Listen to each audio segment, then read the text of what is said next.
No one remembers how it began. Not because it was hidden, but because it was too old to notice. Too early for stories. Too early for anyone to forget, because no one had yet learned to remember. And yet, here it was. A wound in the stone that never closed. Pressed flat beneath layers of volcanic glass and ocean dust, deeper than any map would dare mark. Something that was not a city, not a tomb, not a monument, and yet somehow, all of those things at once. It does not rise from the earth like a ruin. It does not collapse like a cave. It simply exists. Impossibly level. Impossibly quiet. As if it had never been built, only revealed. The rock around it tells a strange story. Not one of growth, but of resistance. As if the earth itself tried to swallow it, and failed. Time pushed. Erosion pulled. But it remained. Maybe not because it was strong, but because it was unfinished. Still waiting. There are no doorways. No walls in the human sense. Just thick partitions of mineral composition that should not naturally form, but somehow did. Magnetism here falters. Machines lose rhythm. Even satellites drift uncertainly, as if this single square of ground hums a different beat. A slower one. A sadder one. We call it a prison. But that might only be our projection. A name given by those who fear containment. Maybe it was not made to trap. Maybe it was made to hold. A grief too deep to scatter. A moment too loud to vanish. Maybe the land wasn't punished. Maybe it was protecting something. Not because it had to, but because it knew no one else would. Geologists whisper about anomalies. Isotope trails that twist in place. Decay rates that don't align. A quiet war beneath the crust, between entropy and memory. And in the middle, this place. Still, unclaimed. Too quiet to be empty. Too real to be myth. And if this place could not let go, what else might the earth still be holding beneath its breath? It wasn't high. It wasn't wide. But it was there. Unmistakably there. Not in the way that ruins are seen, but in the way that bones are felt beneath skin. It rose only slightly from the surrounding plain, barely taller than a kneeling figure. But nothing around it matched. Not the grain of the rock. Not the tilt of the bedding plains. Not the subtle flow of water-shaped stone that passed by it for eons and left no mark upon it. It did not blend, it did not fade, it remained. Geologists measured its resistance and found contradiction. Not because it was made of diamond, or basalt, or quartz-hardened grit, but because it wouldn't give. Wind passed. Ice came and went. Roots coiled and crumbled everything else. But this wall, this ridge, this remnant, it held. As if it had already outlasted forgetting and saw no reason to change course. Some think it was natural. A failed fold. A remnant of tectonic shrug. A feature without intent. But others wonder, softly, hesitantly, if it was not made by force, but by will. What if someone, or something, long before language or map, etched this line not to divide, but to remember? A crease in the planet's skin, pressed in place to hold back the forgetting tide. Not because it could, but because something had to. The sediment around it tells a strange story. Layers that curl instead of break. Strata that thicken, pause, and thin again, as if unsure how to behave. Even the isotopes resist neatness. Uranium locked too shallow. Argon sealed too fast. Timelines that ripple instead of flow. Perhaps the Earth, too, was confused by this wall, unsure whether to embrace it or erase it. There are no markings. No inscriptions. No carvings to name its maker. Only a faint discoloration near its base, where rainwater pools and refuses to soak. A shadow that never seems to dry. And maybe that's the key. Maybe what resists decay is not strength, but sorrow. Not because it was strong, but because it was left behind with purpose. And if this much can still stand, after so much silence, what other lines might still be hidden beneath the dust? There is a place, quiet even for the wind. A basin of pale stone, cracked like old skin, where nothing grows, but everything waits. The rocks here are neither broken nor whole. They lean, they fold, they ripple like something once soft that hardened mid-scream. Some say these forms are tectonic shrug, pressure forced upward then frozen.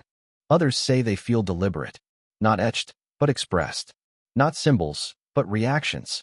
A curling ridge that bends back on itself like a muscle tensing. A jagged spiral with no center. A row of stone depressions that mimic fingertips, though far too large and far too deep. No chisel marks. No erosion trails. Just smooth despair in geological time. As if grief had shape. As if something beneath the crust cried out, and the earth tried, in its slow way, to answer. Geologists run their hands across these surfaces and whisper about mineral intrusion, vein crystallization, compression lines.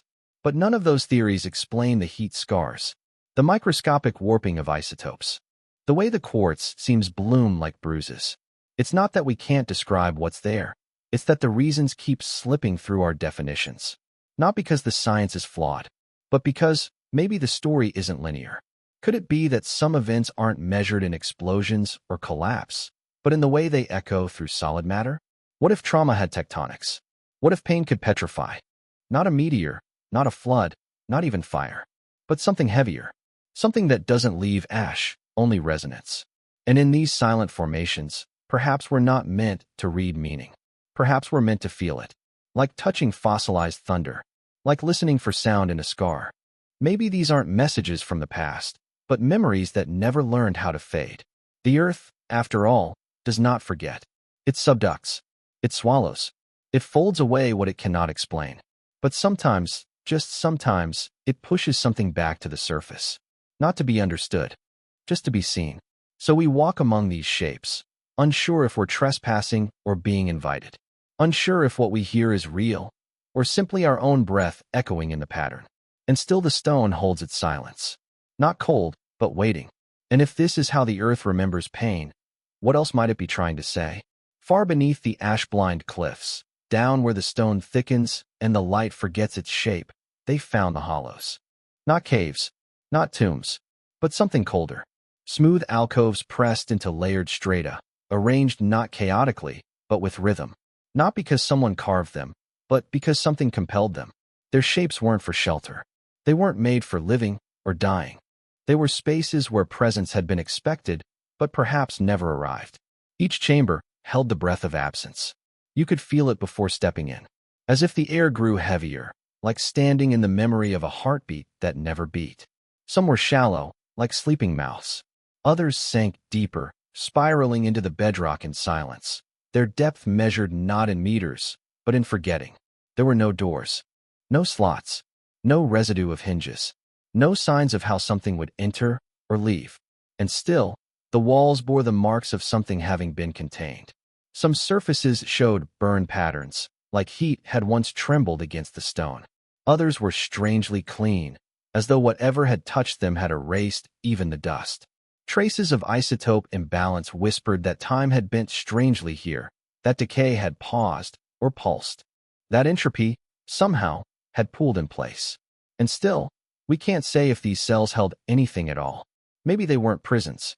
Maybe they were instructions, waiting rooms, rituals fossilized in form. Could it be the walls weren't meant to hold bodies, but memories? Could it be the shape of a hollow can contain an idea? What if these weren't chambers of confinement, but of arrival? Not meant to be entered, but meant to mark the boundary between what is and what was hoped for. Maybe the prisoners were never meant to escape because they were never real to begin with. Maybe the cells weren't made to keep something in. Maybe they were trying to keep something out. The sediment above them has collapsed and reformed 1,000 times, but these shapes remain, intact, indifferent, enduring. Like punctuation left behind by a vanished language. We run our fingers along the rims, knowing we are not the first to ask, not the first to wonder, not the first to listen for echoes that never come. And still, the silence deepens, as if what waits here still doesn't know it's gone. In a gorge long folded into itself, where sediment once curled like sleep around buried things, there should have been remains. Vertebrae, ribs, even teeth, the last stubborn archives of biology. But there weren't. Not a single bone. Not a fragment of marrow or shell. Just strata, bleached and confused. Just layers of stone that hinted something had lived and then refused to leave a trace. Not because it vanished too quickly, but because the earth never agreed to keep its shape. Somewhere along that ancient shelf of time, something broke the contract of memory. Usually, bones settle into the slow bureaucracy of fossilization. Calcium turned to crystal, organic trace replaced by the patience of stone. But here, the rules frayed. Here, something stepped out of sequence. Isotope analysis revealed hints, spikes in sulfur, vanishing carbon ratios, whispers of decay that came too fast, or too slow, or not at all. Like life had passed through, but only as echo. Could it be the bodies here knew how not to remain? Could it be there are forms of grief that collapse even the skeleton? Maybe they were not buried. Maybe they dissolved from within. Not from violence, but from refusal. Refusal to fossilize, to stiffen into archive, to let themselves be read by future eyes. Or maybe the bones were never meant to be seen again. Maybe the ground was not a grave, but a secret. Maybe the earth can forget deliberately, and still, the residue remains. Ghost chemistry soaked into sandstone, shapes inferred not by what's there, but by what isn't. Shadows of presence. Negative space carved into geologic memory. We run scans across the seams and see outlines that shouldn't exist. Patterns where nothing remains. No DNA, no marrow, no structure. Only soft evidence, fragile as breath. Like a scream that entered stone and stayed there, trembling, just beneath the measurable. We ask, were these lives? Or were they warnings? Are these the ghosts of bodies, or the ruins of something older than form? Maybe they weren't creatures at all, but states of matter we no longer remember. Maybe fossilization, as we know it, is a privilege of certain deaths, and this was not one of them. Not decay, but denial. Not silence, but erasure so complete it curves back into memory. And if bones can vanish, if even the hardest parts of us can be refused by time, then what are we really hoping to leave behind? There's a chamber, or maybe it's a hollow, or maybe it's something the earth once exhaled and then forgot to fill. You step into it, and everything feels wrong. Not loud, not violent, just wrong in the way stillness becomes unbearable, the way a room stops breathing. The air doesn't press. It doesn't resist. It doesn't carry sound. Even footsteps don't echo. Not because there's no surface, but because something here refuses reply. No wind, no dust, no entropy in motion. Just stillness, as if motion itself had been asked to wait outside. Scientists brought tools, of course. Barometers, microphones, seismic readers. The devices worked until they didn't. Not in bursts of failure, but in gradual forgetting. Recordings that faded as they played. Air samples that returned unreadable. Data that unraveled softly, like memory caught in fog. They blamed it on interference, on poor calibration, on the power of stone to disrupt. But stones don't erase pressure, and time doesn't forget in neat, soundless lines. Could it be that this space, this pocket sealed by millennia, obeys a different physics? Not because it's supernatural, but because it's old enough to remember before the rules were finalized. Maybe it holds a memory of atmosphere we've lost. Or maybe it isn't a place at all, but a phenomenon, a bruise in space-time where air never learned to move. The walls here don't reflect. They swallow. Your breath feels like it gets smaller after each exhale, as if something is keeping the sound of you, but not giving it back. Maybe silence isn't the absence of sound. Maybe it's where sound goes when it's not allowed to leave. And if even air can be held in place, what else might still be trapped here, waiting for someone quiet enough to hear it? There, beneath the thin skin of dust and silence, a rhythm emerges. Not a song, not a sound, just a pattern, carved not into walls, but into time-worn layers of mineral. A rise, a fall, a rise again, like the ghost of a breath that once mattered. Not a message, not a warning, just presence. Echoes folded into stone. At first, it looks like erosion, the ordinary wear of wind and pressure. But the intervals are too perfect, the spacing too constant, and still no tool marks, no signature, just the unmistakable pulse of intention buried in geology. What if it was never meant to be heard with ears? What if it was meant to be felt, the way bone remembers thunder or skin senses warmth long after the sun has left? Maybe it's not a lullaby for us, but for something older, something deeper. Maybe stone, too, needs to be soothed. Maybe it remembers what it once carried, the burden of shelter, the weight of keeping secrets. And maybe this rhythm is the only way it knows how to hum itself to sleep. Researchers mapped the ridges. They converted the waveforms into frequencies. The result wasn't music, exactly, but it wasn't noise either. A repeating lull, a vibration like a heartbeat left behind, not meant to comfort, but to anchor, to hold something still. A frequency not for the ears, but for memory itself. Could it be that stone was trying to preserve a feeling? Not a story, not a fact, but the residue of presence? Maybe what's left here is the imprint of those who once knew what silence meant and feared what might crawl in if it was ever broken. Not because they wanted to be remembered, but because they were afraid of being erased. And if the earth once sang itself to sleep, who was it trying to protect from waking? Some rooms forget how to breathe. Others forget how to rest. Here, the air does neither. Not quite moving, not quite still. A shimmer of dust forever suspended, neither rising nor falling, like a thought paused in mid-sentence. It doesn't drift like ordinary ash. It coils. It clings. It lingers too long in doorways and never touches the floor. The instruments call it particulate matter, unsettled silicates, microchar, but we call it memory. A memory without weight, too light to land, too stubborn to leave. And maybe it's not trapped here. Maybe it chooses to stay. Could it be the dust is remembering? Not what happened, but how it felt. The temperature before collapse, the pressure before silence, the scent of the room before anyone arrived, the charge in the air when voices ceased but footsteps hadn't yet faded. Maybe this is the residue of unspoken fear. Maybe this is what grief looks like when it forgets how to fall. Some say the dust is magnetic, drawn to subtle pulses buried in the stone. Some say it responds to breath, not because it fears lungs, but because it senses disruption. Some say the patterns aren't random at all, that the way it spins in corners, collects in spirals, forms brief shapes that vanish again. All of it echoes of something that once tried to speak. Maybe not in words, maybe not in thought, but in presence. Like the lullaby etched in stone, this is the aftermath. The breath after the song, the ash after the scream. Not because someone burned, but because something stayed behind that couldn't cool. And if the dust still dances, after all this time, maybe it's because it was never meant to settle. Maybe the ground here wasn't designed for peace. Maybe stillness was never part of the plan. Maybe, just maybe, something is still watching how the dust moves. It isn't the way sound travels here that unsettles. It's the way it doesn't. As though every whisper, every breath, every footstep is swallowed before it can finish forming. You call out, and the walls respond. Not by reflecting, but by absorbing. Not with a return, but with a pause. There are no echoes, only impressions. The suggestion of sound. The feeling that something has just been said, but wasn't. And when scientists sent sonar pulses through the buried halls, the signals came back broken, fragmented, dissonant.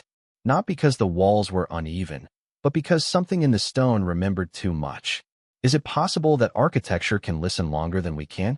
That minerals, forged in the deepest folds of earth, could hold trauma the way lungs hold breath? Not in language, but in layering. Not in stories, but in scars. Here, the isotope patterns are wrong. The strata split where they shouldn't. Like something once shook this place from the inside.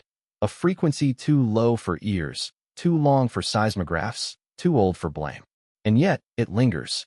Etched not in carvings, but in isotope decay curves, in heat ghosts sealed beneath the floor. Maybe what we're seeing isn't design. Maybe it's residue. There are theories, of course, that this was a containment site, not for matter, but for mourning. That these corridors were tuned, not to trap people, but to store their cries.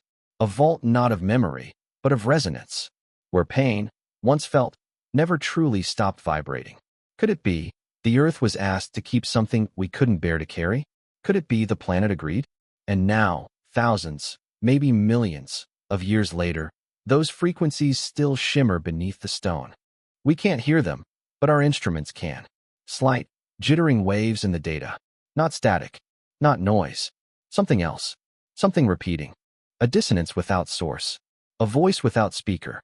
A place that was never silent, only quiet in ways we don't yet understand. And if these walls weren't built to echo our words, but to protect them from time, what would it mean if they're still speaking back? There are pulses in the crust, gentle, rhythmic, always low. Not tectonic. Not seismic. Not now. But still they move. Radiating softly from beneath long-buried faults. Their signature unlike anything we know. It's as if something happened here long ago, something loud in feeling, not in volume. As if grief, once deep enough, can spread through the earth like pressure. Not fast, not violent, but slow and steady. a vibration of sorrow that never quite dissipates. Instruments record them as anomalies. Human ears cannot. But maybe human hearts already did. Not because the earth mourns, but because it holds. Because silence, too, is a kind of memory. And maybe stone remembers not in words, but in wavelengths, in compressions of ancient ache, still folding and unfolding across strata that should have healed by now. Could it be? Some emotions are heavier than stone itself? Heavy enough to fracture bedrock. Heavy enough to echo beyond the lifespan of those who felt them. Geologists call it noise.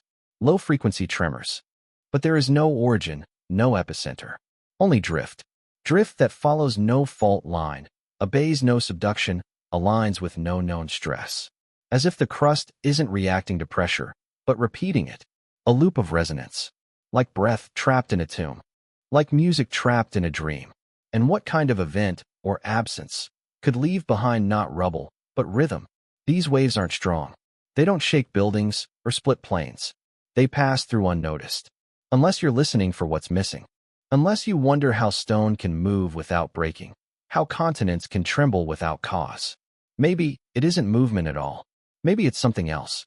A memory replaying itself so softly, it feels like background. Like wind beneath the surface. Somewhere, deep in the mantle, heat rises like sleep. Pressure melts into pattern. And the pattern speaks. Not to warn, not to predict, but to release. Maybe we aren't hearing the earth groan. Maybe we're hearing it grieve. Not because it suffered, but because it was asked to store what others could not. And still does. And if this much can still be felt, after all this time, what other tremors might we be mistaking for silence? Somewhere beneath the layers of time, beneath the sediments of memory and the erosion of meaning, there is a shape that should not remain. It is not a monument, not a city, not a ruin. There are no stairs, no corners, no walls worn smooth by use. There are no shards, no inscriptions, no remnants of tools or trade. It's as if whatever stood here was never meant to be seen, or remembered, or known, and yet it persists. Stratigraphy speaks with patience. Layers fold over layers, each one a whisper in stone. Most human things are too light to last, too fragile to imprint deep time. Civilizations collapse, their temples sinking into dust, their empires crumbling into riverbeds. But this place did not vanish. It did not weather away. It was not absorbed by forest, nor claimed by desert. It stayed, like a bruise under the crust, like something Earth herself could not digest. Not because it was sacred, but because it was saturated. Saturated with something heavy enough to resist decay. And isn't that strange? That no house or hearth remains, but here, in this buried geometry, the shadow of something survived. Not the people, not their hopes, but the echo of what they could not forget. Or perhaps, what they refused to forgive. Is it possible that this was the one thing they sealed against time? Not their art, not their gods, but their reckoning? A punishment designed to echo across epochs. Not loud, but long. A kind of geologic curse, pressed so deep into the crust it became indistinguishable from bedrock. A sentence served not by the body, but by the land itself. And still serving. We expect civilizations to leave behind their beauty. We expect relics of wonder, golden masks, etched stone, delicate glass. But maybe not every culture was proud. Maybe some knew what they had done. Maybe some chose to disappear. To leave no trace, except the one that warned. A warning written not in words, but in the refusal to be forgotten. Even now, the ground resists intrusion. Boreholes collapse. Imaging fails. Dust clings too tight to be brushed. As if the soil remembers, even if we cannot. As if something beneath our feet is holding its breath. Waiting. And if they buried their entire history, not out of fear, but out of mercy, what else might have been erased not by time, but by choice? There is a silence here that does not feel accidental. A design of forgetting. The angles are deliberate, but not decorative. The walls, if they are walls, do not face anything. There are no thresholds, no paths worn by movement. The stone does not welcome light, nor repel it, it simply swallows. Whatever this was, it was not made to be seen, and maybe not even made to last, only made to hide, or to hold. We assume the ancients built toward the heavens, toward gods, toward remembrance. But what if some turned away? What if this was not a place of worship, but of denial? Not a site of ceremony, but of severance? A final gesture meant not to preserve, but to sever the thread entirely. No name, no lineage, no memory that could be followed back. A structure with no story, because the story itself had to end. Geology, in its indifference, preserves even what we try to lose. The carbon signature of pain. The pressure line of secrecy. Microscopic fissures too exact to be natural, too crude to be proud. Sealed vaults with no hinge, no air. As if the builders wanted not just to enclose something, but to erase the idea of its presence altogether. Not because they feared its return, but because they feared it had never really left. And when we stand before it, we feel that resistance. Not menace, but reluctance. A hesitance in the stone. A pause in the earth's breath. The isotopes don't match the surrounding rock. The magnetic field trembles slightly off axis, as if the land is holding its posture, pretending it is whole. Maybe this wasn't meant to be a ruin. Maybe it was never meant to be found. And if it was never meant to be found, maybe it wasn't meant to be forgotten, either. Just kept apart. And so we whisper around it. Step lightly near it. Not because we know what it is, but because something in us already remembers not to ask. Still it stands. Still it waits. The surface of the stone is softened now, edges blurred by centuries of wind and grit, but not erased. Not collapsed. As if something beneath the surface has not yet agreed to leave. We say entropy claims all things, given enough time. But how much is enough? And how long must a sorrow linger before it, too, becomes dust? Tiny flecks of mineral shed in silence. Layers peel off like memory shedding skin. The structure is not immune, but it is resistant. Not invincible, just unwilling. As if the place itself is caught in negotiation with time. A long breath held beneath the crust of the earth. A pause that stretches wider than decay. Even entropy hesitates, sometimes. Not because the laws break, but because something bends them. Maybe grief is heavier than stone. Maybe some echoes hold shape long after the voice is gone. We've measured the isotopes. We've seen the fractures that never grew. The corners that should have crumbled, but didn't. Each year another particle loosens, and yet the form holds. Not perfect, not whole, just waiting. What kind of grief takes this long to fade? What grief survives sediment, tectonics, heat? Could it be that this place was carved by sorrow so dense, even time can't digest it? And so it stalls. Erosion moves around it, like a stream around a buried root. Seasons pass, dust collects, but still it remembers. We call it weathering. We call it collapse. But some collapses don't fall, they lean. Some endings don't end, they echo. Perhaps this is not ruin, but residue.